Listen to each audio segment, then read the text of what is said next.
তো দেখো বিয়ের সিজন চলে এসেছে, দু একটা ইনভাইট তো আসবেই, আর বিয়ে বাড়ি তো অ্যাটেন্ড করতেই হবে। আমার তো বিয়ে বাড়ি অ্যাটেন্ড করতে বেশ ভালো লাগে। তো দেখো এটা হচ্ছে আমার হাজব্যান্ডের বন্ধুর বিয়ে। এই যে বরমশাই, সে নিজেই তার বিয়েতে নাচানাচি শুরু করে দিয়েছে। আর এখানে অন্য অন্য বন্ধুর বউরাও ছিল, সবাই মিলে বেশ আনন্দ করলাম, মজা করলাম, নাচানাচি করেছি অল্প স্বল্প।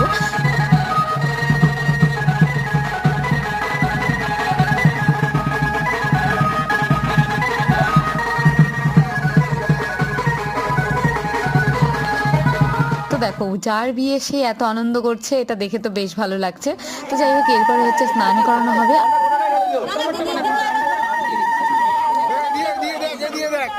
নিজেদের বিয়ে হয়ে গেছে না। নাচানাচির পর্ব শেষ, এবার হচ্ছে বরের গায়ে হলুদ হচ্ছে। আর গায়ে হলুদও বেশ মজা করেছি আমরা সবাই মিলে, ভালো মতো বরকে বেশ ভালো মতোই হলুদ লাগিয়েছি। এবার হচ্ছে বরকে স্নান করানো হচ্ছে। নেক্সট বাকিটা পরের পাটে আসছে। আজকে মিনি ব্লগটা তোমাদের কেমন লাগলো জানিও, যদি ভালো লেগে থাকে লাইক করে চ্যানেলকে সাবস্ক্রাইব করে দিও।